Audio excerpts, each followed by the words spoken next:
ఈ వీడియో కనుక నచ్చితే ఖచ్చితంగా లైక్ చేయండి. మనీషా దేవి అని ఇద్దరు కిచెన్లో ఉంటారు. ఇక ఒక గ్లాస్లో మిల్క్ ఉంటాయి. ఆ మిల్క్లో ఇక నిద్ర మాత్రలు అవి కలుపుతుందన్నమాట మనీషా పాల.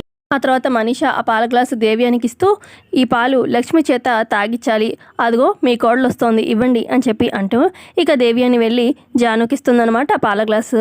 మరోపక్క లక్ష్మి అలాగే లక్కీ రూమ్లో ఉంటారు. ఇక జాను పాల గ్లాస్ తీసుకొస్తుంది.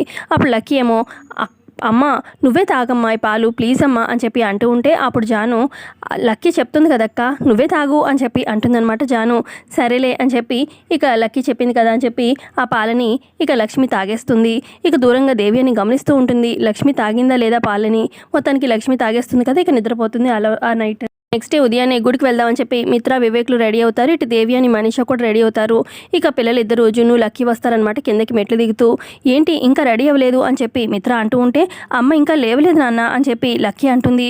అమ్మ లేవకపోవడం ఏంటి అని చెప్పి ఇక జాను గబగబా లక్ష్మి రూమ్లోకి వచ్చి అక్క అక్క అని చెప్పి లేపుతూ ఉంటుంది.